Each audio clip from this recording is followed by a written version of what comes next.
Greetings, everyone. Welcome to the 201st session of the online Optom Learning Series, OOLS.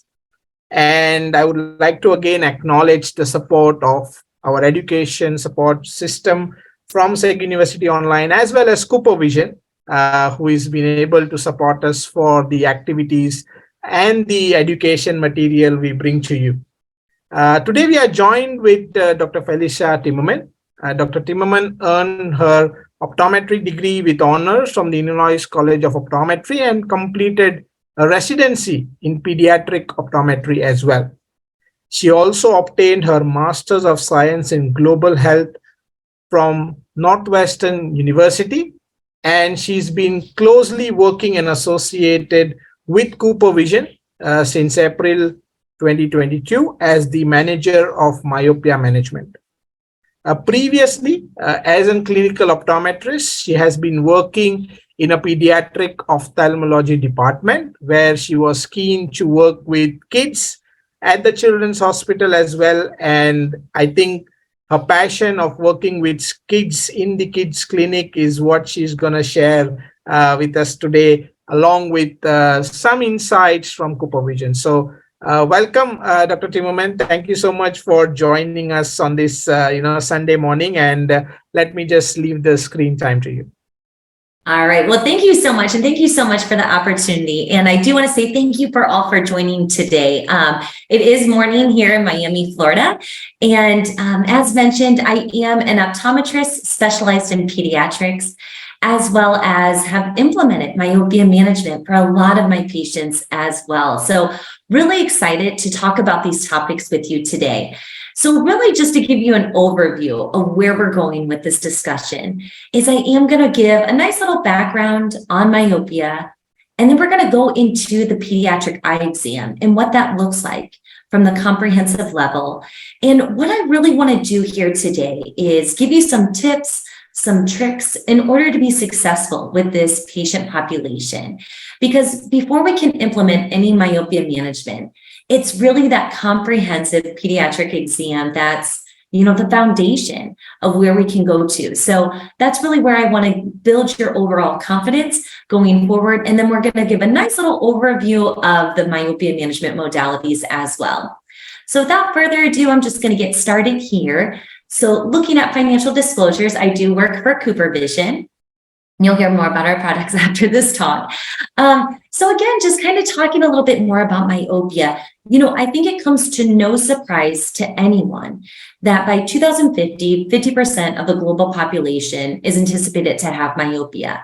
What does that really look like from a global scale when you break it down by various nations, continents? As you can see, this is a condition that's impacting the entire globe and in a significant way. So you can see no matter where you're looking at this map, that there's a significant increase in that overall prevalence of myopia. And this is just a projection of where we're going. And we know that other factors such as technology, such as what we have gone through with the pandemic, could even inflate these numbers even higher. But this is something that is impacting all of us around the world. And this is really why there's such an importance and why it's become such a hot topic in eye care to do more, because now we have the knowledge, we have the products, and we're building that confidence and able to bring this care to our children. So what does it mean when we have myopia? Well, everyone knows that association with blurred vision. It's where we can't see things as clearly out, when we're looking far away. And I just think about it, many of us are very lucky to be able to put on optical correction and put ourselves into that clarity. But there's many parts of our population of patients that may not have those capabilities or with that overall progression of what those levels can go to. So really just thinking of it from a visual functionality standpoint of can we try keeping them at those lower levels? And what does that mean for when they're corrected or uncorrected? But then we also know that there's a lot of ocular health risks that are associated with myopia. So as you can see here from this graph, that as myopia onset takes place, that overall risk of developing some of these complications later in life significantly increases, and that significantly increases with higher levels of myopia as well. So one thing that I found that was really interesting is when you look at myopic maculopathy, so that's going to be your central vision. What we see is that that average age of onset of this condition is just at 48 years old. So when we think about our patient population, who we're seeing in our overall communities, 48 years young, and it's actually just underneath that as that average age of onset. Just thinking about the overall management of that, the visual impairment that can occur with this condition. What can we do now with our pediatric patients in order to lower this risk, keep them at those lower levels? So hopefully they don't develop this condition later on in life. And also when we think about it from an average standpoint, if it's just under 48 years old that we see at that onset of this condition, that means that a significant portion of those patients are developing it younger than 48 years old. So in having to live with the management of this, the visual impacts of it. So we really can make a difference, not only in how these patients are seen in their visual worlds, but what it also means for how they're going to be functioning visually later on in life. We also know that myopia is associated with glaucoma development, where it's going to be impacting that peripheral vision. And then also retinal detachment, which I think everyone is really good about educating our patients on, particularly when they're at the higher levels of myopia, because we know that there's a significant increase in developing this condition. And it's really about giving that good education. I always find that if patients really understand what's going on with the eyes, that, they're going to be more keen to some of those symptoms that could come along with those conditions. So, when I educate on retinal detachment or the risk of it, I do equate it to, and many of you may have heard this before, of almost like if the back of the eye was lined with pizza dough. There's only so much tissue that lines the back of the eye.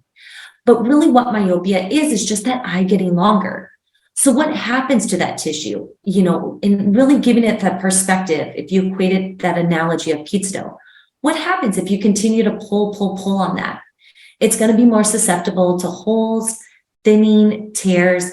Well, it's the same thing with the tissue that lines the back of the eye. So that's going to give, the patients more perspective of what's going on with their myopia. And then lastly is cataracts. And really it's more that early onset of cataracts.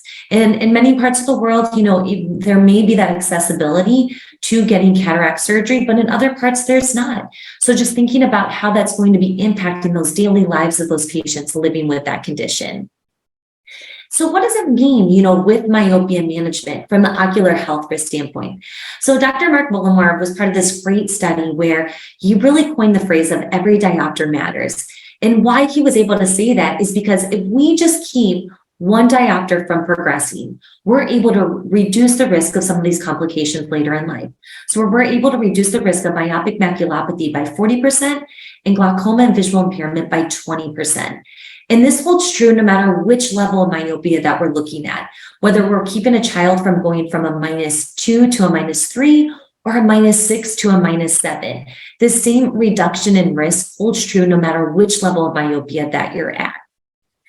So that's exactly what we're going to be talking about here today, is myopia in children. And we really can break it down into 3 different components. So first is really that first few years of life. This is where we're seeing children that are born already at high levels of myopia are developing it, at those early first few years of development. So it's that patient that's coming in at 2-3 years old already at a -7, -8, -9. So in those types of situations, we want to consider, is there any other systemic component that's associated with it? Do they have a different ocular condition that's putting them in a higher susceptibility of developing these higher levels of myopia? So we'll talk about that here just momentarily. And then there's also, the overwhelming majority of what we're going to see when it comes to myopia in children. And that's that childhood or school age myopia. That's where we're going to be seeing our 5, 6, 7, those children in that first decade of life, that later first decade of life, as well as those early teenage years of where they're starting to develop myopia. And then it's going to be that late on stage of myopia where we're seeing it more in those later teenage years, early adulthood years. And I know, we have a lot of optometrists here on the call, optometry students. I think all of us can think about whether it's ourselves or one of our classmates that went into optometry school without having to wear glasses or optical correction and coming out with some level of myopia. So we have seen this where there's that adult onset or later stage of myopia. But when we talk about the science and the overall research when it comes to myopia management and the efficacy of those modalities, it's really that middle where we talk about that 5 years to early teens, that early childhood school age myopia is where we get all that research from. So let's just take a step back here. What do we do with those children when we're seeing it already, in those early first few years of life? It's really those children that have more diopters than birthdays. So it's that child that's -3 that's already at a minus, or it's 3 years old already at like a -8. This is where we really want to probe into that overall personal, medical, as well as ocular history, but also that family history of that patient as well. Because we know that prematurity, retinopathy of prematurity can come along with higher levels of myopia or that earlier onset. As well as the child may just be more susceptible to being on that trajectory of pathological myopia. But we do want to rule out some of these other causes. So talking about, is there any other connective tissue disorders within the family that this child may be at a genetic risk for? So things like Stickler syndrome, Marfan syndrome. Does the child have any cardiac issues that we're aware of? As we know, that's going to go hand in hand with Marfan's. Angelman syndrome. So many of these syndromes also come along with some cognitive delays as well. So if this child does have, any other systemic symptoms, this is where you can work with your ophthalmology counterparts, with pediatricians, with genetic specialists, where you can maybe even consider some genetic testing if you're considering some type of syndrome that could be connected to the patient's overall myopia. As well as we know that there are some retinal dystrophies that can be associated with higher risk of developing myopia and high myopia as well. So it's really getting that overall good history on this patient to really get an understanding of why this child has such high myopia at these early ages. Well, let's see here. It really likes this page. Let's see if we can proceed forward. There we go. All right. And so we are just at that 2-year anniversary of the World Council of Optometry, where they really put out there that myopia management should be the standard of care for all children. And this is something that, we challenge our practitioners to really adopt the same mindset. And how we do that is through 3 main pillars. First is mitigation. It's really giving that overall awareness of what myopia is, really letting our patients and our community know what the term myopia means and why it's so important. And we just did a poll a few years ago to really give a good understanding of, do patients really know what that term means? And we found that around about 1 in every 3 parents really knew that myopia was the same thing as nearsightedness. So the term nearsightedness, short-sightedness, parents are more familiar with that. So it's really trying to make that overall association that it's the same thing. It's that blurred vision out in the distance. But it's more than that. We know that it can be associated with ocular complications later on in life. And this is a condition that continues to progress. There's only one direction that myopia can go, and that's worse. And so we want to do whatever we can to slow that process down. So the next thing is measurement. That's what you guys are doing every day in the clinic. This is where you're doing your comprehensive exams, you're doing that diagnosis, you're giving that child that optical correction in order to be able to visually function in their everyday life. And then it's really taking that next step. This is where it's that challenge of implementing some type of management in order to slow down that overall progression, because we have the knowledge, we are building our confidence, and we got the products to really do something more for them than just correct that overall vision for them. We're able to slow that process down. So how do we really see which children are on the trajectory of developing myopia? So what I like to do is I like to break it down in modifiable as well as non-modifiable risk factors. We do this with other conditions such as age-related macular degeneration. So, I like to think about it as the same as myopia. So what are things that we really can't change, but we know is associated with, that development of this condition? Well, we know that ethnicity does play a role with it. And, that's something that we can't change. And looking back at that map that I showed earlier, we can see that this is impacting everyone globally. But there are certain regions of the world where we're seeing an overall higher prevalence, particularly more in that Eastern Asian population is where we see more of an increase in myopia overall. But then also, what it means from a genetic component with our parent history. So we do know that a child is at a 50% risk of developing myopia if both parents have myopia. They're at a 1 in 3 chance of developing myopia if one parent has myopia, but they're still at a 25% chance of developing myopia if neither one of their parents has myopia.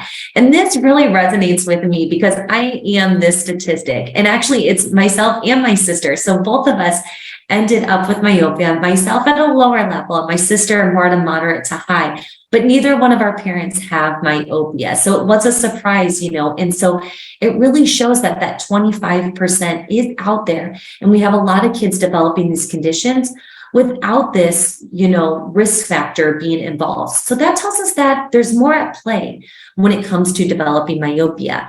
And this is where those behavioral modifications really come, into overall importance of that education. And what can we do to really delay or potentially prevent that onset of myopia? And there's been a lot of research when it comes to outdoor play. So we want to aim for about 2 or more hours a day of these children going outside. And really that proposed mechanism of how this works is the dopamine in the retina and having that control the regulation of that eye growth. So this is why we really want to push these children, if they can get outdoors, that we can have a substantial impact in being able to delay that overall onset or potentially even prevent it altogether. Now, there might be some impact in regards to progression as well, but we know that there's a much higher impact of being able to delay that onset. And then I think it comes to no surprise too that as technology is continuing to increase, in our overall communities, so is that overall prevalence of myopia as well. And so there is this association with near work. I think, both adults, but really children are really tied to those devices. And what we've gone through the pandemic of being able to adapt, to being able to function on computers and those near devices has really probably increased that overall prevalence of what we're going to see in children. So we want to make sure that if they are on these devices, whether it's on their phone, laptops, computers, we want to make sure that they're working from an appropriate working distance. So we know about Harmon's distance, where you're taking your elbow and making sure, that they're keeping it that proper working distance, but it's really at least keeping it a foot, or if they can even do it further away, that's going to be important. And then also, if they're spending less time in those near devices, hopefully they're getting to be outdoors and getting that beneficial factor as well. But what about that near work? We always talk about, try to keep your child away, make sure that they're doing frequent breaks, but parents can't always monitor that. So one of the tips and tricks that I like to give to parents is what they can do is set a timer in a different room. So if there's a microwave in the house, or even just one of those dial ones that you can get, setting a timer, putting it in a further enough way in a different room. So when that goes off, the child actually has to get up from what they're doing at near to go turn that off. That's going to be able to allow them to relax that focusing system, kind of start looking away at other distant targets. And then hopefully if, they're working on a laptop, a phone or something that they can carry, making sure that they keep that in place so that they're not continuing to look at near as they're turning off that alarm. But that's just something that parents can utilize, in order to make sure that they're successful in giving those frequent breaks to their child overall, and making sure that they're frequent with that. But what can we do as practitioners? We do know that genetics, might play a role. Yes, we can talk about lifestyle, but, sometimes it's hard to really add up how much that child is outside or, being able to have that oversight on that near work. So what can we do as practitioners to see, is this child on the trajectory of developing myopia? Well, the good news is that our colleagues in the CLEAR study did a great study where they looked at 6-year-olds and the cycloplegic refractions of them to see, is there a refractive error that can help us determine which children are at a higher risk of developing this condition? And what they found is that at 6 years old on cycloplegic refraction, children that had plus 75 or less were at a much higher risk of developing myopia as compared to their peers that had greater than plus 75, so a greater buffer of hyperopia. But one thing that was really interesting, because we know genetics plays a large role in developing myopia, is that those children that had 2 parents that had myopia, but had a bigger buffer, so greater than plus 75 of hyperopia, were still at a lower risk of developing myopia as compared to their peers that had plus 75 or lower, but had no parents that had myopia. So you can actually see this from the graph here. So it's these dotted lines here. You can see this is the children that had that nice buffer, but 2 parents that had myopia, as compared to that child that was a higher risk based off refractive error, but no parents that had myopia. So, as practitioners, this is a huge component overall to really determine which patients, are a higher risk. And I always think that sometimes things stick a little bit more if we can put a face to it. So I can tell you, I do have a patient story that relates to this. And I had a patient that came in for the annual exam around 4 or 5 years old, and she was at plus 125. She did have some genetics working against her with a family history of myopia, but I was like, this is great. You have a nice buffer, 4 or 5 years old. I felt comfortable saying, I'll see you a year later. Well, she comes back a year later. Now she's only at plus a quarter. So, and this is on cycloplegic refraction, I dilated her. So I made sure there was no accommodative component to it. And I'm like, this tells me that you progressed a full diopter, but also you don't have a big buffer before you can transition to myopia. So I was like, since you are at a higher risk, I want to see you back in 6 months. Well, unfortunately, this child, came back to see me even earlier than that because she was already becoming symptomatic to distance blur. So just at around 5 months, she comes back saying things are a little bit harder to see in the classroom. So now she's around 6 years old. And when doing that refraction, she was already at a -1 level. So that tells us that, yes, this really holds true, that this is a huge factor in those children that can take off in their myopia. And, as a practitioner, there's nothing that breaks your heart more than not being able to catch it sooner. But it also comes down to the fact of what we know from research, that the earlier the onset, the faster the progression. So this child, progressed about a diopter the year before when I saw her, but now she already progressed a full diopter in less than half a year. So that tells us too, it gives more value to this recent research that just came out in 2022, again from our CLEAR study colleagues, that what they said is that prior progression does not predict future progression. So it's not always linear. So yes, this child did progress quite a bit in that year before, but she really took off. Once that train left the station, it was going at a fast rate, and that is hard to slow down. So anytime a child already has myopia, we want to intervene as soon as possible because we don't know when they're going to take off and when they're going to take off potentially quick. So the good news to kind of wrap up this patient story with a nice bow is that, when we diagnosed her with myopia, was able to get her into optical correction, we also implemented myopia management right away. And being able to see her a year later on myopia management, she actually had refractive stability. And though that is something we can never guarantee or promise, that was the best outcome for this patient to be able to stay at that -1 still a year later. So typically that isn't always the case. Once the child is really starting to progress, we want to set realistic expectations.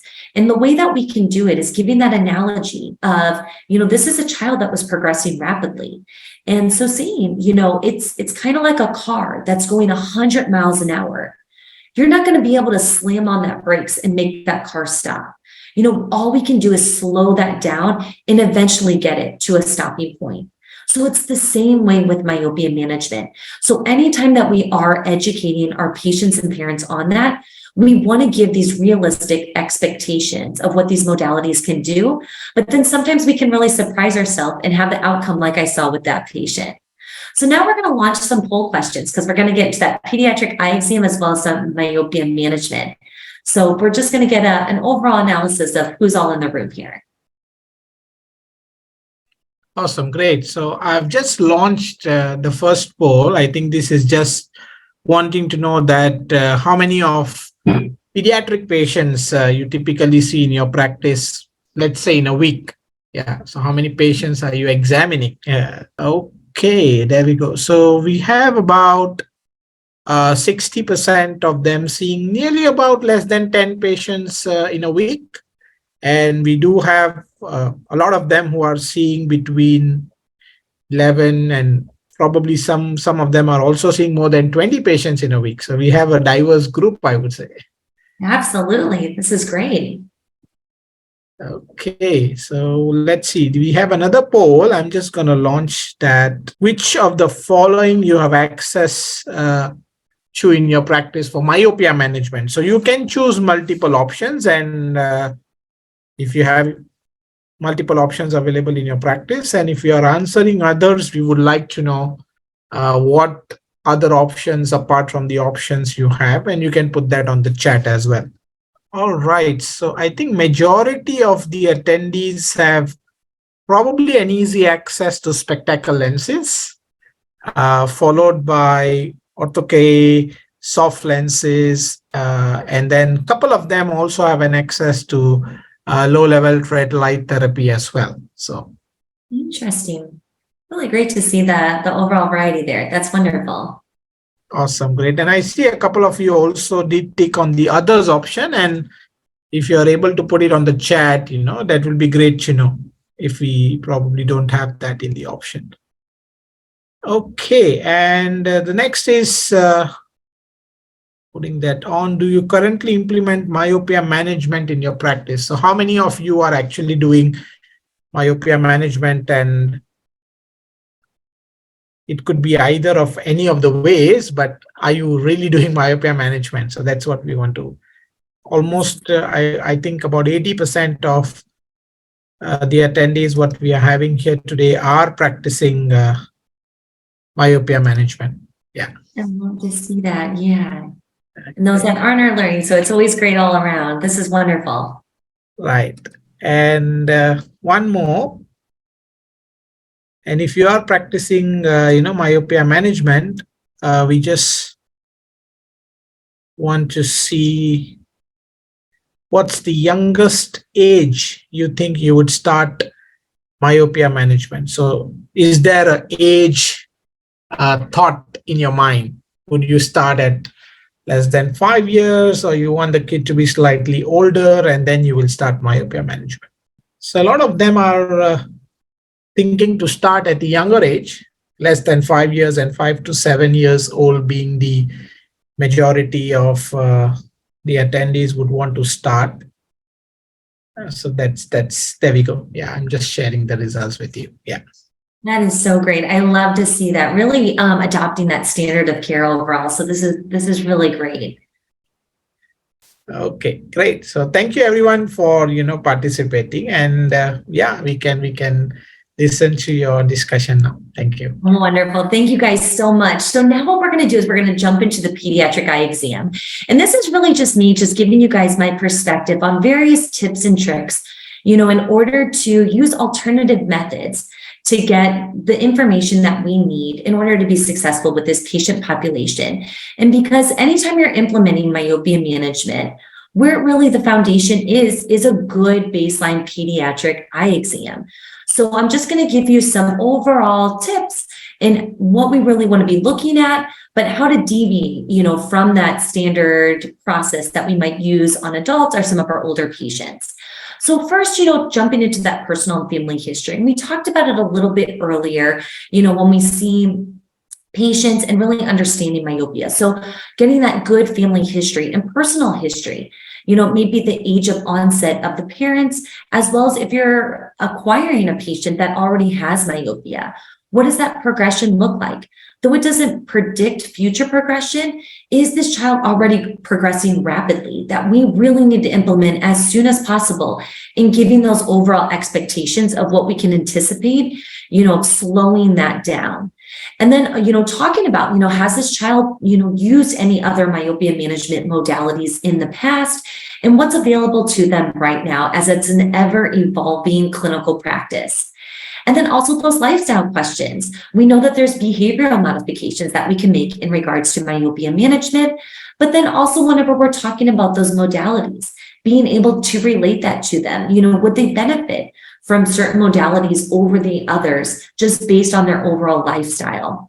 And then history of any systemic conditions. So this is really where it's going to be important for those children where they're just, we're seeing it at those lower levels, or maybe they're just progressing at really fast rates that, is this pathological, or is there something else associated with their overall development and progression of myopia? So let's talk about visual acuity in prelim testing. And so you guys are all familiar about Snellen. This is what we're typically going to be using for most of our patients. But what happens with those patients that maybe are shy, are not verbal? Well, what we have is our alternate optotype. So these are going to be our HOTV, which is going to be isolating it down to just 4 letters, which may help for those children that are just starting to learn their letters, as well as our LEA symbols. So that's going to be those pictures that are up here in the right-hand corner.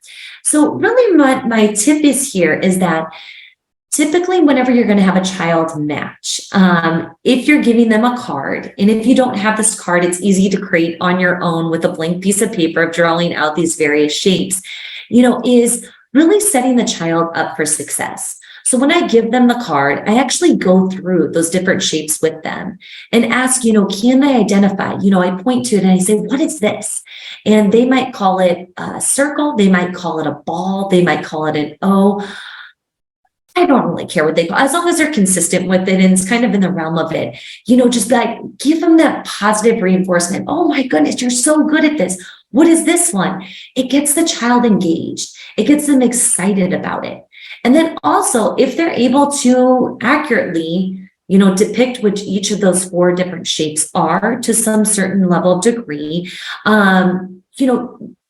maybe you can take away that matching card because it's one less thing for this child to be able to play with as you're measuring that visual acuity. So that's just something that I like to do whenever I have to use these optotypes, because again, it makes it more fun for the child. It makes it more of a game, and that's going to keep them engaged, as you're trying to measure that overall visual acuity and get the most accurate assessment.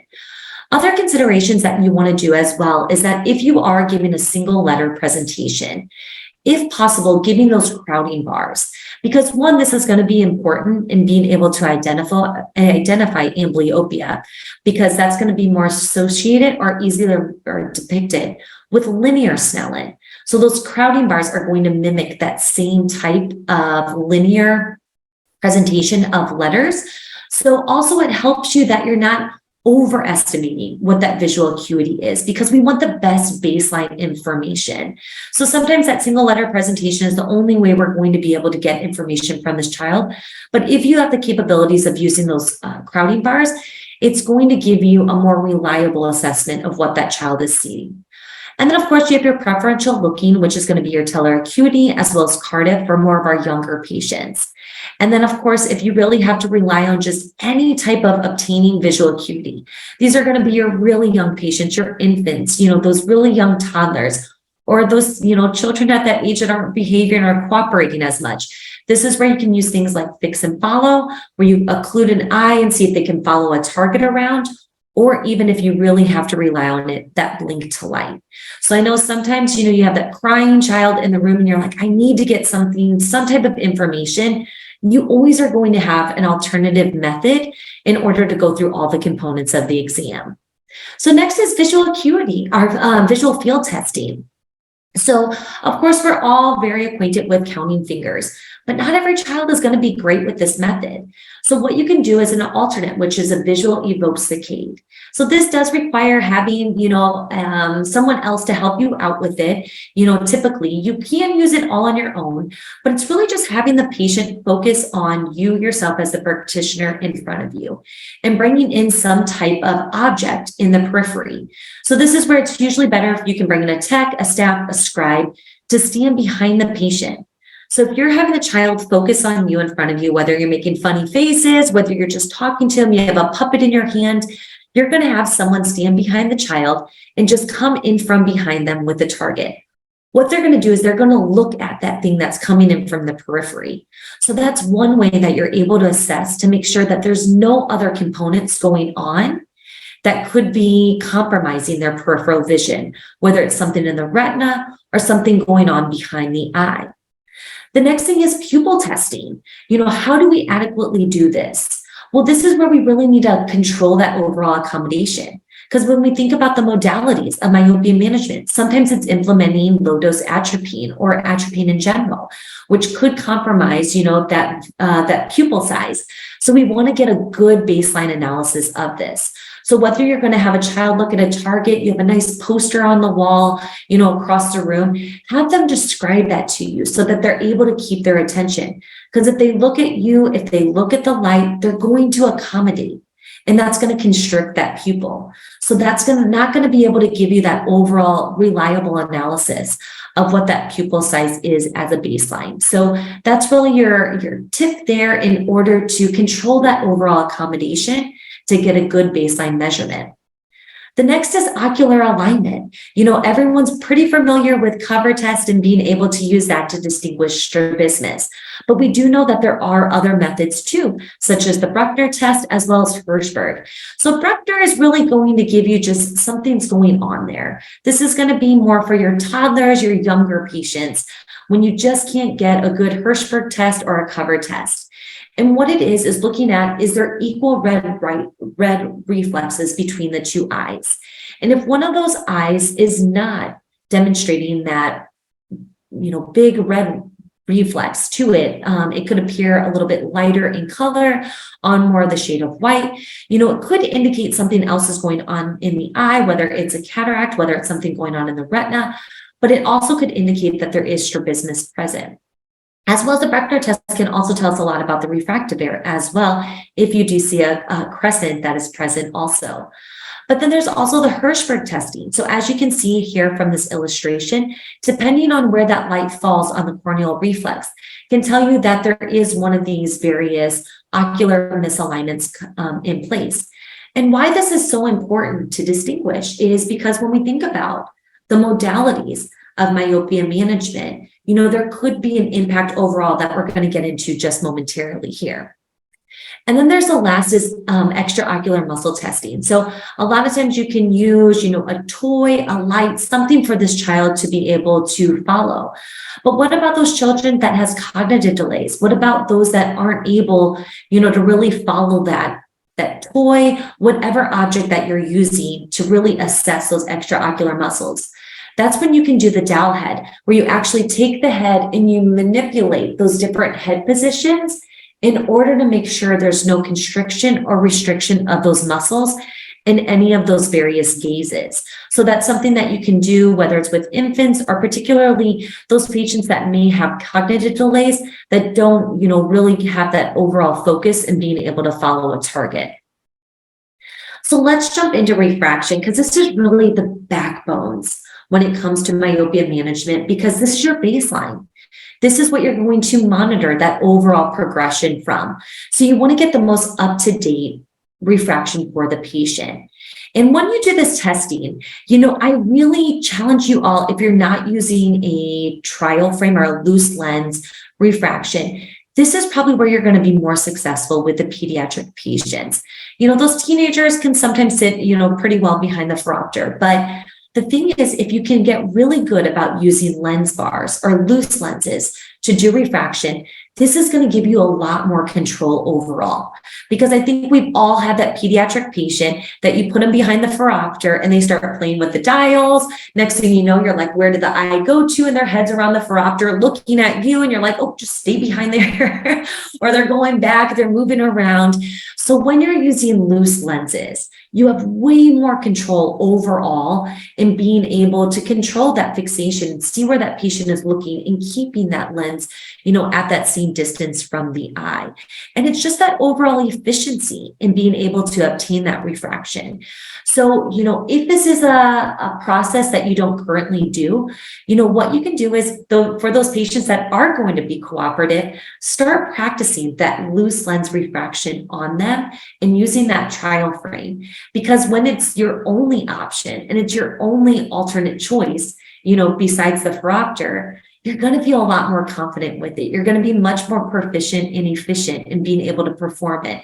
So that's where you're really going to build on that overall confidence and experience. So I say, start with those patients that are going to be cooperative with it first. So when it's the only method you have to rely on, you feel very skilled in doing that.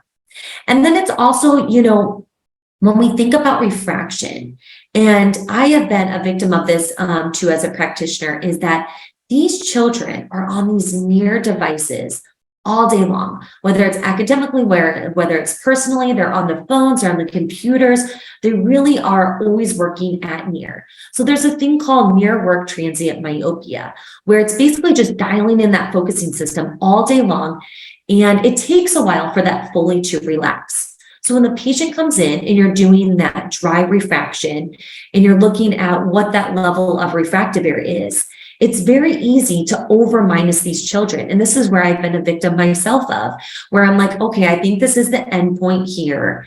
And one of your clues that it might be like, I might have gave this child a little bit too much minus, is that when you're checking that visual acuity and really trying to get that finalized refraction, that end point, there's some fluctuation going on. And that's because that focusing system is going in and out. Sometimes that child is focusing through that extra minus, sometimes they're not. And so that's where you can also use as a context clue of, maybe something else is going on. So what I do for all patients is just do a baseline cycloplegic refraction, whether this is with cyclopentolate, whether this is with tropicamide. This really relaxes that focusing system to ensure that we're not giving them more minus than what we anticipate or should be giving them. Because when we think about it, if we give a child, maybe they're a -2, but because that focusing system is so tightly wound, we're finding them taking up to a -3. And if we give them to them, then that child, whether they're wearing contact lenses or glasses, has to focus a full diopter all day long in order to see clearly. So that's where we're going to start getting symptoms of headaches, brow pain, just overall discomfort. I don't like wearing my glasses. They make my head hurt. Well, it's because they have to accommodate. They're straining their eyes all day long because we gave them too much minus. But then when we think about going up close, where they're spending a majority of their day, most of the time they're focusing, about 2.5 diopters if they're working at that 40 centimeters. But now they have to accommodate even more because there's too much power in those glasses. So again, it's going to lead to some of that astenopia type symptoms. So really just by doing that extra step, it can really minimize any of those symptoms that this patient could have, but also sets you on a trajectory of success when implementing myopia management. Because when we think about it from a soft contact lens perspective, you're going to be putting them in that correct lens right away. For orthokeratology, it's one of those parameters that we use in picking that first lens for that patient. So getting that overall base curve based off of their subjective refraction. And then also when we think about it from a low dose atropine standpoint, if we don't have a good baseline refraction, we know that accommodation is being compromised at some component, with low dose atropine or atropine in general, but they're already being compromised by not having their best optical correction. So that, again, it really is just, leading to that cycle of symptoms for this child. So this is just, an overview of where we anticipate refractive error to be at various ages for these children. So let's jump back into that binocular vision and accommodation. So when we're talking about strabismus, if a child does have esotropia or esophoria, we want to think about what's happening with these modalities of myopia management. If we are prescribing atropine for controlling the myopia progression, we want to make sure that these children have a good enough compensating vergence, those base ends, that they're able, if that eye is turning in at all, that they have the power to be able to control that. Because whenever we put in atropine, it could actually make that phoric posture of turning inward even worse. And so we want to make sure that we're educating our patients and parents that if a child starts becoming symptomatic, headaches, they're seeing that things are starting to go double, it could mean that we're actually causing them to go more esophoric or even an intermittent esotropia. So then we want to talk about various other modalities for that patient. Maybe it's using that off-label soft contact lens that has that add power to it, that's able to help control some of that phoric posture as well, while also giving them that myopia control benefit. And then there's exotropia as well as high exophoria. So we want to think about those patients that if we are using an off-label soft contact lens with a peripheral ad, is that all of a sudden going to make that exophoria worse and cause them, to become more divergent and cause maybe even an intermittent exotropia? So thinking about these other things that's going on with the binocular system. As well as there was a research paper that came out of Mayo Clinic where they looked at the overall incidence of myopia development of children that had intermittent exotropia. And what they found is that children with that condition, as compared to their peers without intermittent exotropia, were at a much, much, much higher risk of developing myopia. And this is even for children that had surgical alignment. Because my thought process was, well, yeah, it might be those children are using their accommodative system to pull those eyes in together. And that's why we're seeing this myopia development. Maybe it's something to do with accommodation. But even though for those children that had strabismus surgery for ocular alignment, still developed myopia much more than their peers of similar age that didn't have any history of intermittent exotropia. So that's something too to kind of keep in mind also. But what does it mean for accommodation? When we look at reduced accommodative amplitudes, we've already talked about how atropine reduces that accommodation. So if this child already has reduced amps, thinking about, do we put them in some type of bifocal or give them a near ad if atropine is the only modality that we can prescribe for them? And being able to educate them on the symptoms of, near blur as well. Accommodative spasm, this goes hand in hand with that near transit myopia that we see, where this accommodative system just gets locked in, where these children want to take more and more minus when we're measuring that refractive error. And then there's also been out in the literature, does high lag, become associated with myopia? And we see this more of a consequence of myopia more than an overall risk factor to developing myopia. However, if you are measuring ACA ratios, we do find that this could be a component of finding out for those children that are a higher risk of developing myopia. So high ACA can be associated with myopia development. So anterior segment, you guys are all probably very, very good here of doing slit lamp. So I just want to give you, an alternative method if you haven't used it before for those children that just aren't successful in sitting behind that slit lamp. Again, they're popping out behind it, they're moving it around, they can't keep their chin in place, or maybe they're just too young to be able to sit behind it. This is where you can use your 20 diopter condensing lens. And what you do is it causes magnification to the eye. So you want to get that nice working distance where you put in that focal power to get the eye into magnification clarity.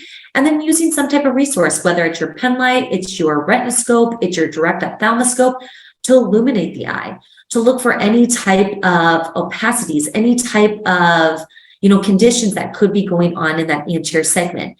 This is really important whenever these children have high levels of myopia, particularly too when associated with high astigmatism, because could there be signs of keratoconus?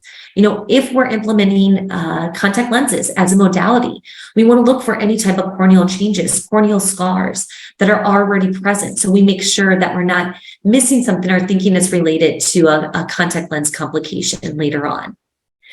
So, this is just kind of to wrap up what that final pediatric exam looks like. We do know that, of course, we want to get a good baseline on that retinal evaluation. And we might be also thinking about specialty testing, whether it's a fundus exam of taking pictures, if we see any type of changes or abnormalities, using OCT, if we need to, if we think something else is going on, if we think there could be some type of retinal dystrophy related to the myopia development and progression. This is where we can use specialty testing as our friend to be able to get more information. But then also looking at IOP. And this is something that could be related, particularly when we think about those very, very young kiddos. We do know that with congenital glaucoma could have an association with myopia as well. So if we're seeing it at these really young levels, we do want to make sure that we're getting a good IOP on these children to make sure that we're not overlooking that condition. Of course, there are going to be other signs that are going to indicate that, whether it's anterior segment of ophthalmos, those big corneas, potentially breaks and decimas, and then of course when looking at the optic nerve itself. But that's also one association that we see too with myopia. So what we're going to do is we're just going to round up this discussion here. I know we're going a little over time here. So I just want to wrap up here what modalities you guys have at your disposal. So when we look at atropine, it really was that ATOM 2 study that told us that low dose atropine can be substantial in being able to slow down that overall progression. So that's where we look at the LAMP studies, and we found that 0.05 over the 3 years was a superior concentration. So there was this dose-dependent effect. And that also when we look at any type of rebound, that was also dose-dependent. So the recommendation is maybe to discontinue at those higher ages, as well as lower concentrations. Now, we don't know anything about, tapering, but that could be something that you do consider in order to get it at that lower concentration when you think about discontinuation. But what are the benefits and considerations? Well, you do want to talk about some of the side effects that are associated with atropine, such as light sensitivity, reducing that accommodation, as well as there are some systemic rare effects that could be associated with the atropine use, such as increased heart rate, dry mouth, flushing of the skin, as well as the contraindications of some of those systemic conditions, such as Down syndrome, or if they have a cardiac condition because of that tachycardia. So I always tell, when I prescribe this, I do go through it with parents and I say, these are very, very rare side effects that it can occur with atropine. But if there's any changes at all, the child starts complaining of any symptoms, just discontinue the drops and make sure to call me so that we're able to monitor. But again, these are going to be something that's very rare, but still a consideration when prescribing this medication. So what about contact lenses? So these all work really from that peripheral myopic defocus. And that's really the substantial of being able to move those light rays in front of the retina. And many of you guys are already using those modalities. So, I don't have to really talk too much of how they're effective. But what are some of the benefits to them? What are our considerations? Well, benefits are the psychological as well as the social. These children feel much more confident in themselves with wearing contact lenses, as well as it also is beneficial to their overall lifestyle if they are active. But there are other considerations. If they're not compliant with the treatment, the handling of these contact lenses, they are going to be at a risk of developing some type of complication and infection of the eye. So you really want to think about overall candidacy. Is there maturity? Are these children old enough to wear contact lenses? Also looking at that overall ocular hygiene, as well as that hand, are these children, the fingernails, the hands, are they keeping things clean that could put them at a higher risk of developing complications or infections? So these are just, the quick overviews here. I really picked the randomized controlled study. So looking at the multifocal, which tells you that the higher the ad is really where we see any type of slowing of that progression. And then we also have the dual focus contact lenses, which was also a randomized controlled study, which was able to slow down that progression both from the 3-year as what we also saw from the 6-year study is we were able to have refractive stability and about 1 in every 4 children wearing the dual focus contact lens. So a huge impact overall with contact lenses in not only correcting that vision, but slowing down that progression.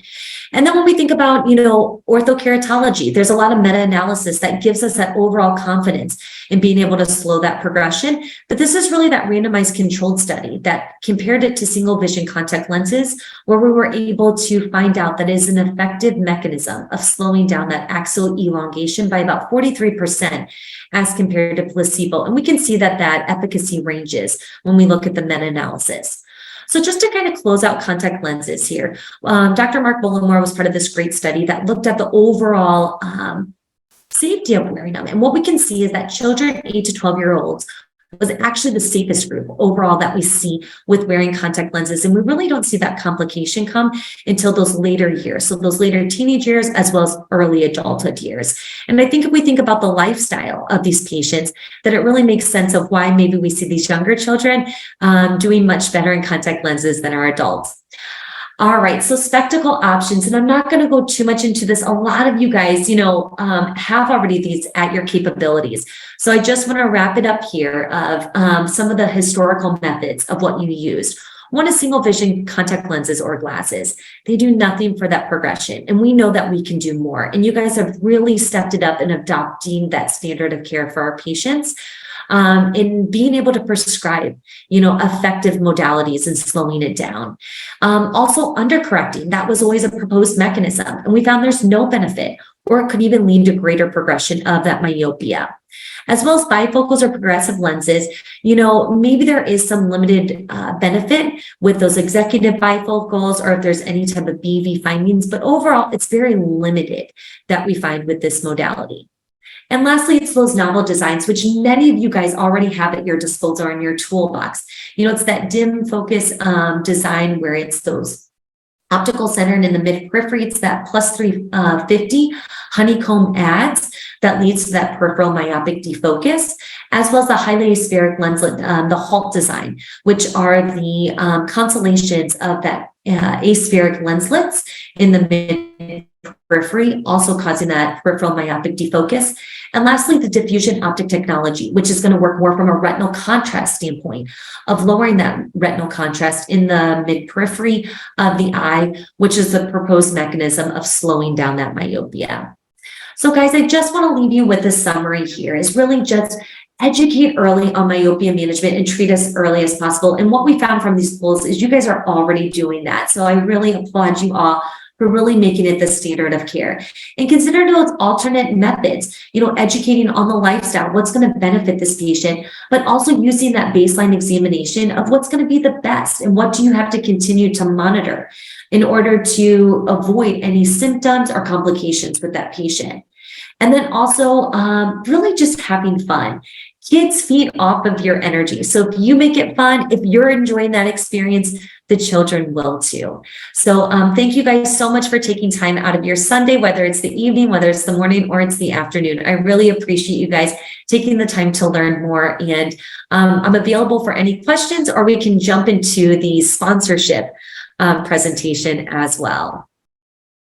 Awesome. Thank you. Thank you so much, Dr. Timmermann. I think it was nice of you sharing the learnings you have, kind of gathered throughout your clinical practice, and when you are seeing patients, of course, and giving and sharing us the tips in pediatric eye exam, which is really important. I think most of them were probably taught back in school days, but forgotten, I would say, right?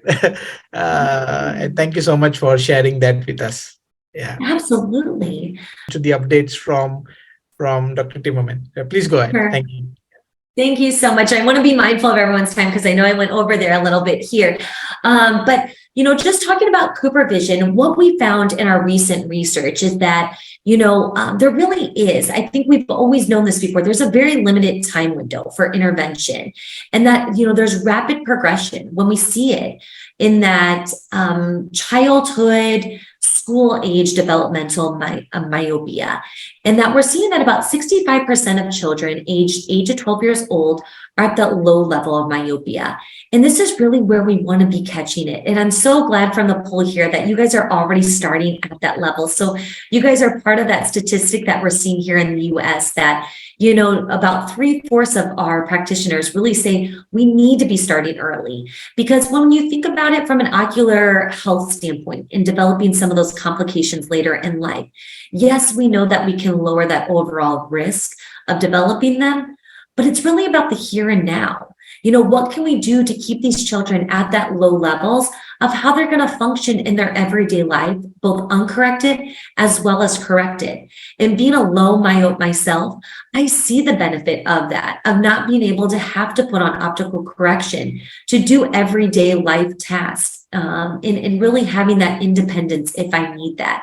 So this is really that benefit we want to do for these children as well. So at Cooper Vision, we're really proud of the portfolio that we've built in order to be able to provide myopia management for our patients. So as you can see on the left here, we have Cooper Vision, which is our soft contact lens portfolio, as well as we have our specialty lenses, which is our orthokeratology, which is our Paragon CRT, as well as IC with GP specialist. And then also we just acquired Synergize, which is that hybrid lens that also we can use as an off-label product for myopia control as well.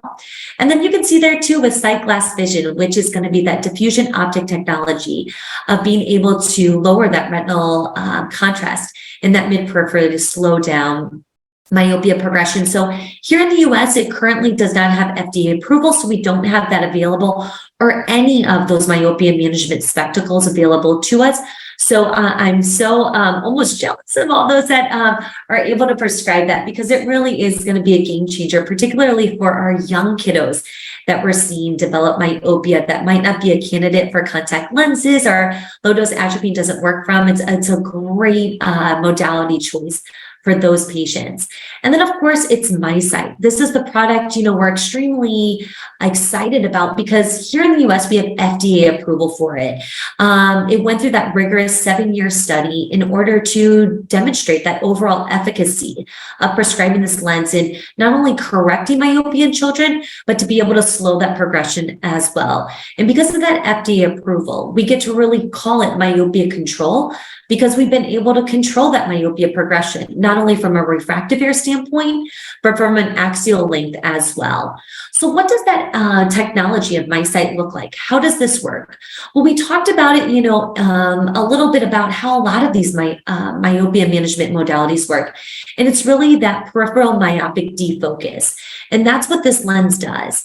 But it's not a secondary purpose contact lens. It was specifically designed for this purpose in mind, of giving children great vision. And in the MiSight study, every child had 20/20 vision or better. But it's also designed to slow that progression. And how that works is through this lighter purple portion of the contact lens in this illustration. That's going to be the correcting zones. That's what's going to allow the child to see everything clearly in their everyday lives, just like they would in conventional soft contact lenses, as well as their glasses. But it's these darker concentric rings that we see in the mid periphery that's going to put the eye in a 2 diopter myopic defocus, where it's actually moving those light rays right in front of the retina. And how that works is that if they were in glasses or just regular contact lenses, those light rays in the periphery would normally focus behind the eye, so that eye would have that motivation to want to grow longer, to catch up to those light rays.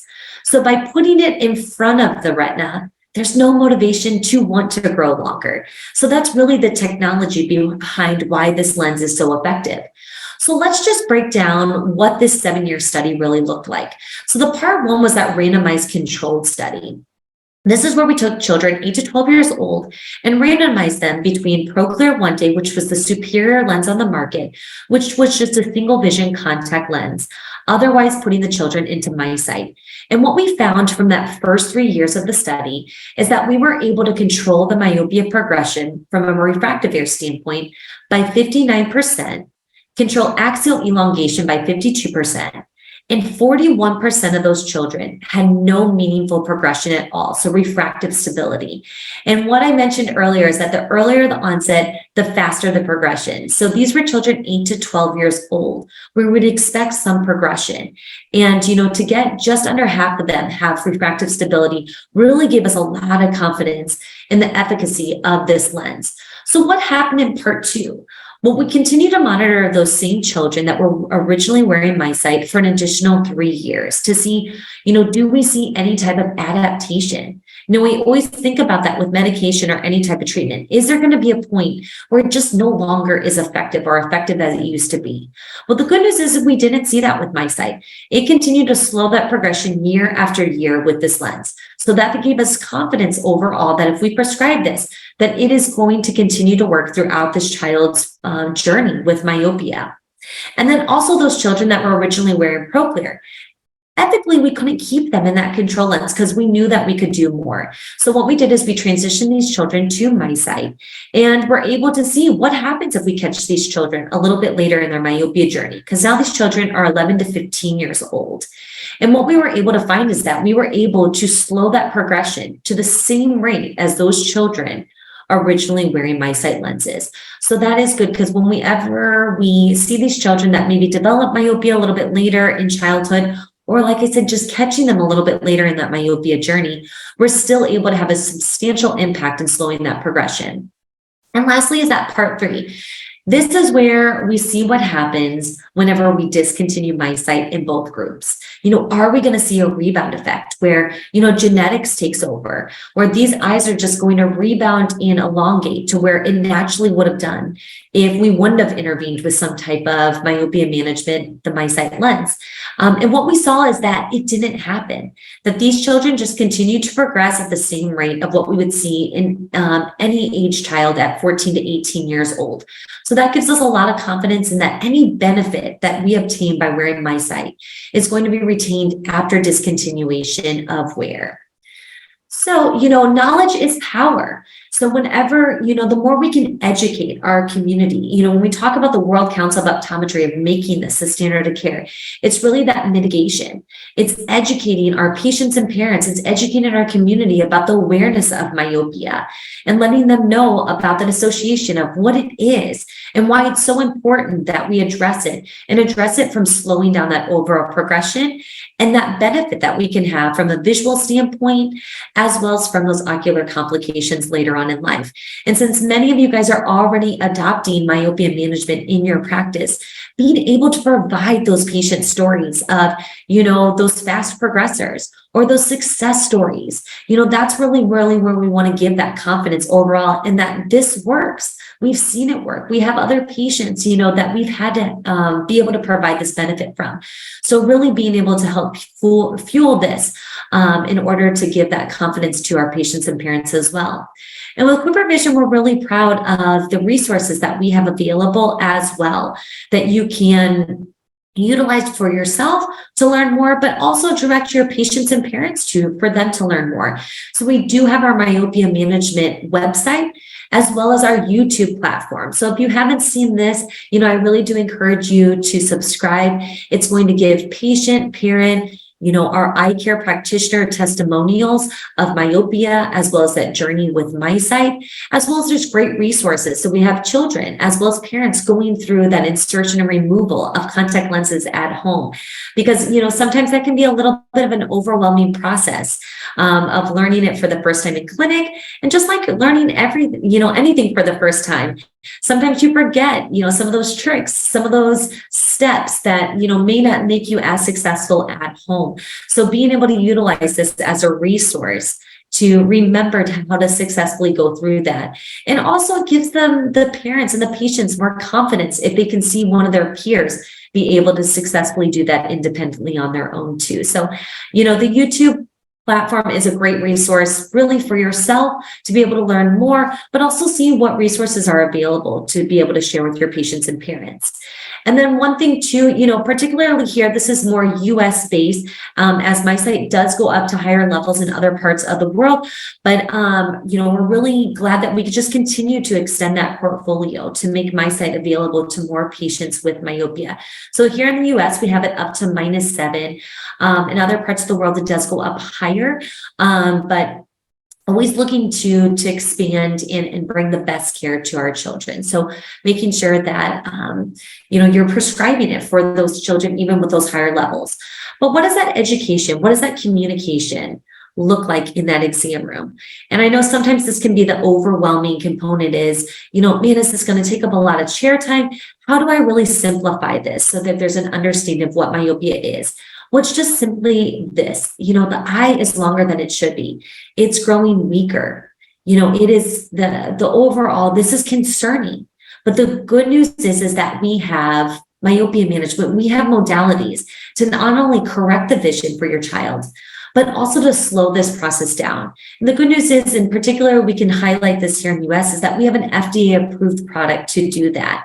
So, when I think about educating anyone, it's always nice to use that sandwich method. So first, I usually start off, it's great news. We were able to get your child down to 20/20, with the new prescription here today. However, I did notice that, your child, it did progress, that we are seeing some changes, or they're at this level of myopia. And this is concerning. And there's more that we can do overall to slow this down or prevent them, from progressing. Even for those children that are stable, there's something that we can do that all of a sudden they don't take off in their myopia progression. And that's where you can go into those overall myopia modalities. And then it's also using other resources available, whether it's, a vision simulator, whether it's posters, being able to demonstrate those various levels of myopia. Many times because of genetics, parents are coming with myopia themselves.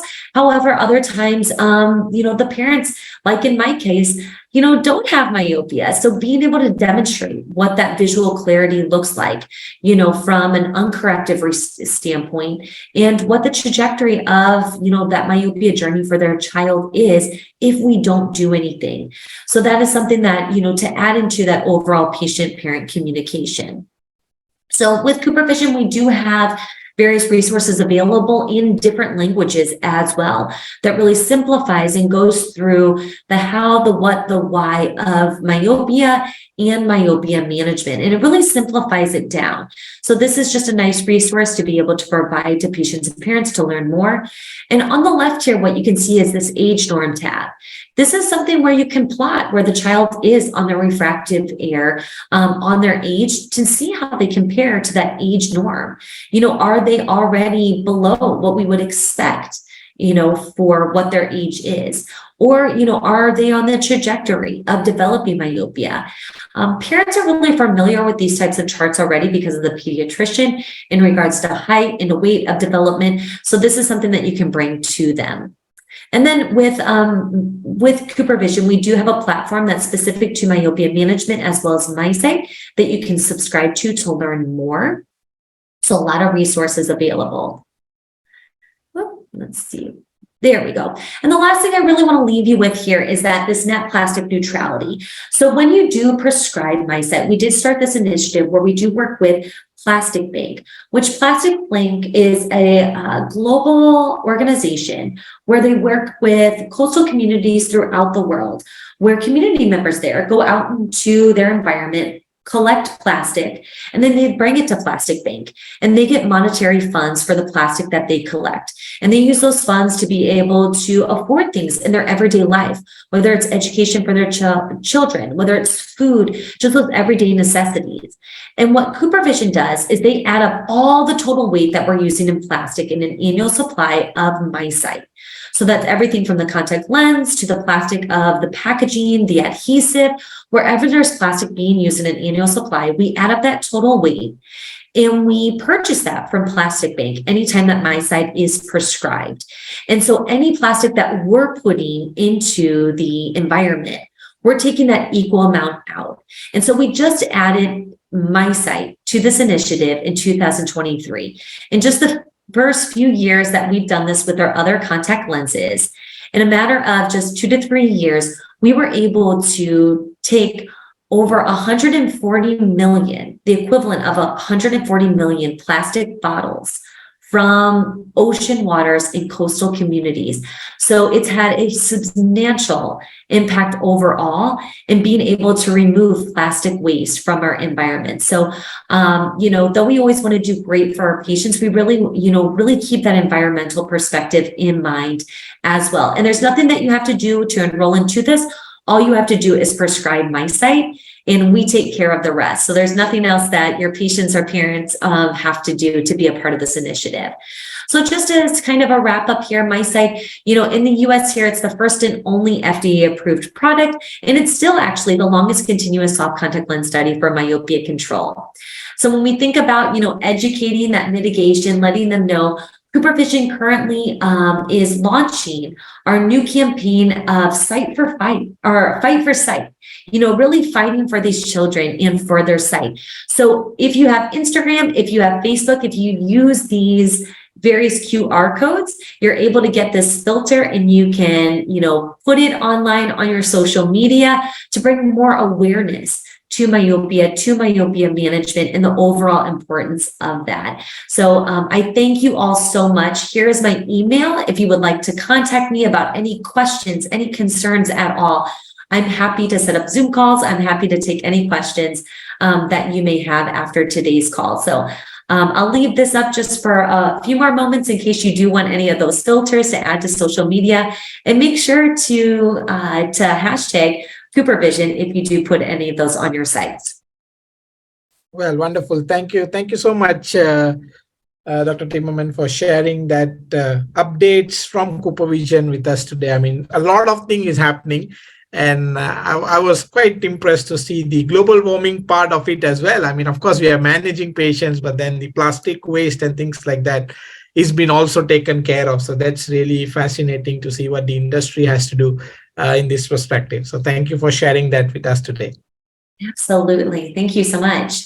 Couple of them actually I've already covered during what you were talking, but I'm just going to put that forward and see if there are anything you would like to add on. Okay, that sounds perfect.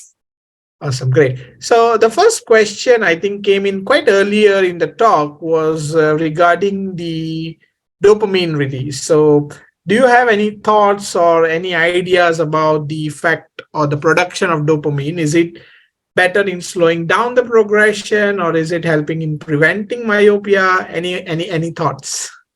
Yeah, so from the research, we really found that it has a more beneficial impact in really preventing that overall onset or delaying that onset of myopia. Now, there could be some beneficial factors in slowing that progression.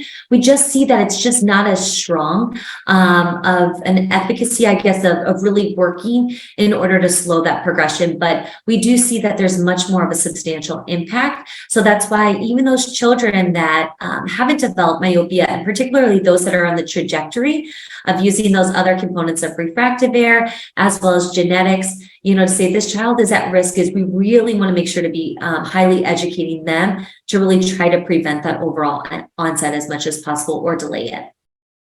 Awesome, great. And the other question is, I think now we do have a lot of options for myopia management.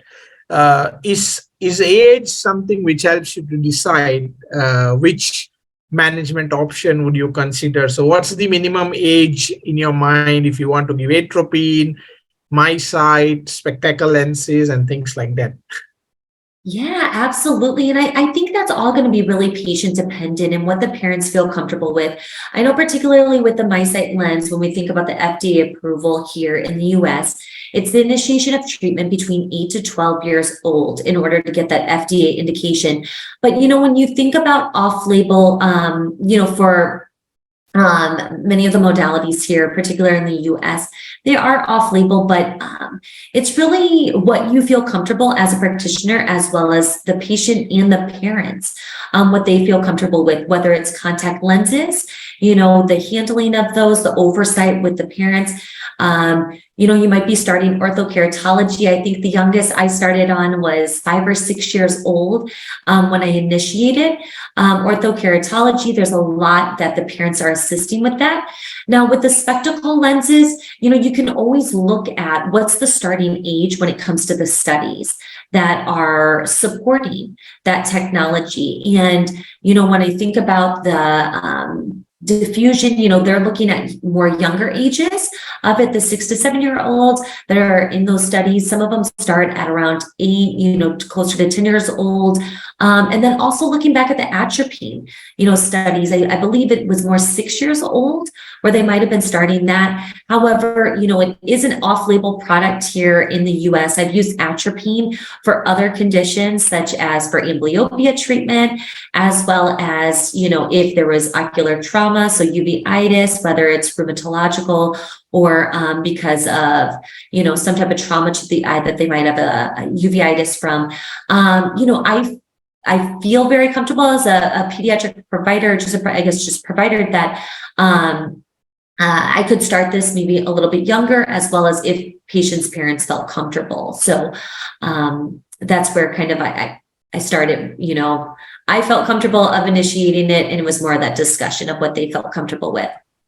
Yeah, that's right. So it's more of a patient-based lifestyle and a lot of factors basically looking into it when you want to prescribe, right? Yeah. Yeah. And another question is, I think more onto the awareness. So what are your thoughts? What would be the best way to create awareness? One of it is the filter, I would say. I mean, post it and let your patients and everyone see and, get curious about. But anything you'd like to add on, right? Yeah, you are exactly right on that. It's really just planting that curiosity. So, of course, always talking to your patients and parents about it, but I know sometimes that's chair time. So being able to put up posters, you know, in the waiting room, in the exam room, putting it on social media, you know, all of our patients are really on social media platforms, and just bringing this overall awareness and really just planting that curiosity of, well, what is this? You know, oh, does your child, you know, have, you know, blurred vision out in the distance? You know, ask me more about ways to slow this down, really just bringing that overall curiosity. So I think it's just really how you advertise it. A lot of times, you know, our patients are going to our website, you know, showing that you offer myopia management, maybe putting it on your homepage. You know, we have, before we know it, I know we're coming to the close of the school year, but, you know, all these children throughout the summer are going to be coming in for that back to school eye exam. So really using that as a component to really fuel, knowing that you're going to be seeing more pediatric patients before, you know, August, September, whenever those school years are starting, to advertise on your website, on your social media page, or even just, you know, that outward communication of in your office, outside your office as well. Great. And I think you did also mention this point, which I really catched upon, is you should be worried if the prescription is higher than the candles on the cake or the birth, you know, the years of the child is. That's really something which can also be conveyed to parents as well when we are educating them. But how would you kind of manage if you have such scenario where it's a first time prescription? Any thoughts or guidelines or, you know, tips on that? Yeah, absolutely. So, you know, the first thing is always to put them into optical clarity as much as we can, just in case we don't want to, in case it's at an amblyogenic risk factor for the child. So optical clarity is always the best, but really getting a good view and comprehensive view of the back of the eye to make sure we're not missing anything at all in the retina. And there are times too where, you know, these children, they might not be as cooperative in the exam room. So that's where we can always lean on our colleagues too in ophthalmology, whether it's a pediatric retinal specialist. Sometimes, you know, we don't want to put kiddos under anesthesia if we don't have to, but, you know, really if we need to take pictures or anything at all, really just the first component is getting a really good exam to understand, is there anything going on ocularly that can contribute to why this child has high myopia? And then of course, prescribing whatever optical correction that they need to see clearly to make sure for visual development. And that's where you also want to probe about, you know, other types of conditions that may be present genetically that could be associated, such as some of those connective tissue disorders, or, you know, asking about gestational birth. You know, was this child born prematurely? Did they have a history of retinopathy prematurely? And a lot of times you'll be able to see some of those changes on that retinal exam as well. But it's really just using some of those clues overall. And then if you're suspecting anything genetically could be going on, this is where you can always run the genetic panel yourself if you feel comfortable, but you can send it to a geneticist or their pediatrician, you know, and getting them to that right spot to go through and just to make sure if there's anything else systemically that could be going on with the child. And a lot of times that's going to come along with other things like cognitive delays, where you're going to start, you know, suspecting that something more could be going on to contribute to these high levels of myopia. That's right. Yeah. And just talking about the pediatric eye exam, do you have a preference in terms of using the cycloplegic agent? Which one, or is it case dependent, or is it something which is your favorite? Anything you would like to give on? Yeah, absolutely. I think that is really practitioner dependent too. And sometimes it really comes to the ages of these patients. You know, I probably tend to lean towards cyclopentally, but I just use it really for all, you know, first new patients. A lot of these patients I would see come to my office for the first time as a referral for myopia management. But when we think about the MySight study, what the cycloplegic refraction was 2 drops of tropicamide, 1% tropicamide. So, you know, that could really control the accommodation overall. So, you know, if it's something where you don't want to cycle these children for too long, you know, disrupt their accommodative system, focusing system, you know, you could use that as your cycloplegic refraction. You could use cyclopentolate. And then that too, you know, the younger, if they are fluctuating a lot and I can't get a good dry refraction on them, that's where I might be thinking a little bit stronger too with that cyclopentolate, just because I want to make sure I get a really good baseline that I don't accidentally over minus, as well as that is your baseline for continuing to monitor progression. That's right. And the other question is, kind of patching amblyopia. So we are having patients who is a myope, who is an amblyope, and you're doing a patching therapy for these patients. Would that kind of lead to having a risk of myopia progression because we are kind of tending to force that eye to see near? Is there some literature or any experience which you would be able to share? Yeah, so that's a really interesting thought. Now, I haven't seen any studies come out of looking at this, of patching of 2 hours of for an amblyogenic eye, versus if we're doing patching with near work and, what that progression rate of myopia looks like. So I'm not aware of any great studies that have found an association, but I think that's a really, great thought process there to see maybe something that we can further investigate if there could be an association. Yeah, right.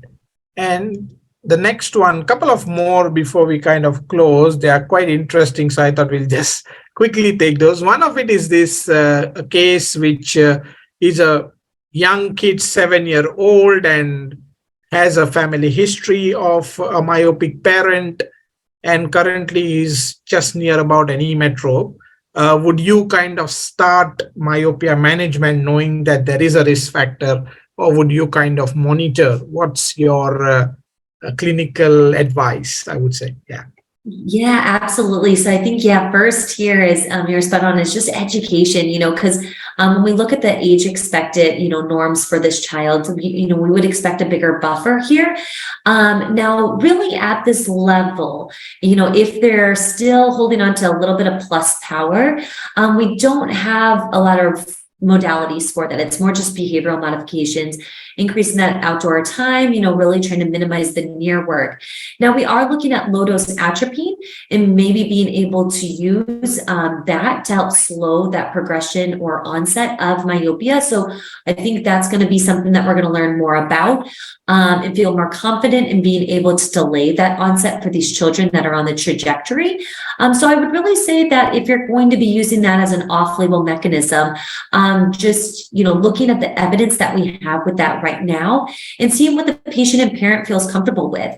And, particularly if these are going to be parents that have high myopia themselves, or even just myopia in general and really understand the risk, they might be more inclined to say, maybe we do try low dose atropine to hopefully delay that onset if possible. And there is some evidence that could be beneficial. But, I think if you feel comfortable with it and you're educating and they're willing to move forward, I think always doing the most that we can for these kiddos to really make sure to prevent as well as to slow that progression as much as possible is what I would want to do as a practitioner. Awesome. Great. And I know you probably do not have the spectacle lens options and things like that, but any thoughts on, let's say we were doing a combination treatment with atropine, how much would be the addition you would want to recommend for these patients when they are put on multifocal or varifocal lenses?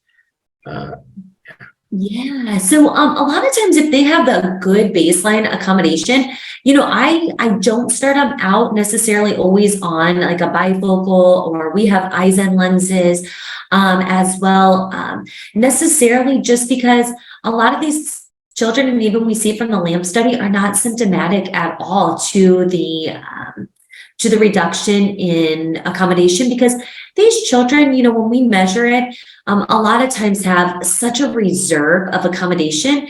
And with low dose atropine, it's only taking it down just a step or two. So a lot of times, these children are not symptomatic. We're not disrupting it at all. So what I do is after I prescribe it, I usually do a monitoring of about a month later, and I retest that accommodation as well as BV, just to make sure that now I'm not putting this child that and any type of abnormalities, looking at their phoric posture, as well as looking at what their accommodative amplitudes look like and their overall accommodative functionality is. And if that's all still normative, then, I just continue to monitor them in their overall just regular optical correction, whether it's single vision contact lenses or glasses. And then if a child is symptomatic, or I do see like, that accommodation is a little bit less than what I would want to see for the child's age, that's when, I would just prescribe it. It would just be, what that level is. If a +1 makes the child much more comfortable, I might just give that as the bifocal ad. But if, of course, they need a little bit more, that's when I'll go up. But it really is just looking at the exam findings after I put the child on atropine and those baseline findings. Okay, great. And then the next is how much increment do you think is stable? So there's an example of a half diopter increment probably in a year. Do you think that it's good enough? Is it stable, or do you think it's a progression, or any thoughts on those lines? Yeah, so this is where, progression isn't always linear. So it is always hard to say, I think when we look at all of our modalities, the efficacy of it overall is that we are slowing this progression. And we never know if this child, just like with their growth, the rest of their shoe size, everything, sometimes we just have these spurts. So there's sometimes where these children might all of a sudden progress a little bit more than what we anticipate. We always want to ensure about compliance of treatment to make sure that they are using it as prescribed. And it's not that that is, maybe halting some of the efficacy of it. But sometimes there could just be this little bit of spurt. So I always think about, what would that progression look like if we didn't do anything? But, if it is something where the child is continuing to progress, they have genetics against them, and, maybe the child was starting off at a higher level, or they're just continuing to progress at higher levels than what you would like to see as a practitioner. This is where you can start thinking about dual mechanism of adding another myopia management component to it. But it's all really going to be patient dependent, because if the child was progressing a diopter or more a year and you're getting it down to a half, that's a great outcome. But we know that these children, all we can guarantee is to slow it down. We can't guarantee to stop it, definitely not reverse it. So as long as we see some type of slowing in that overall progression, we can feel confident that we're having a good response from the modality. That's right. And I think the growth chart, which you just, kind of showed us, as you say, it's not going to be linear. Everybody is not going to progress or standard progression. So the growth chart would be something which, and there are many calculators and growth charts which are available, and you can look at, what is the normal increment which is considered as stable or not, right? Yeah. Yeah, absolutely. Using those as that trajectory. If we didn't do anything, where would that child be? That's right. Okay, we'll take one last case question, and this is kind of one which we probably do not want to see in our clinics. I would say a moderate myope with an high astig, and somebody wants to know, 13-year-old kid. What would be your take on managing such patients who have myopia plus high astigmatism? What are the options for them? Yeah, absolutely. So always for these cases, I always want to keep in mind too, and you might have already been thinking this too, is really just getting a good anterior segment evaluation, as well as, and if you have topography, doing that as also, because anytime I see high SIL, high myopia, you always want to keep keratoconus in the back of your mind as well. So making sure that I do look at that and ask about a good family history of keratoconus, as we know there's a genetic or hereditary component to it. But when we look at the modalities available, some of the glasses, this might be outside of the range of what we're able to prescribe in those more novel glasses for myopia management. If they do fit in that power and you do have them available, that could be a resource for you.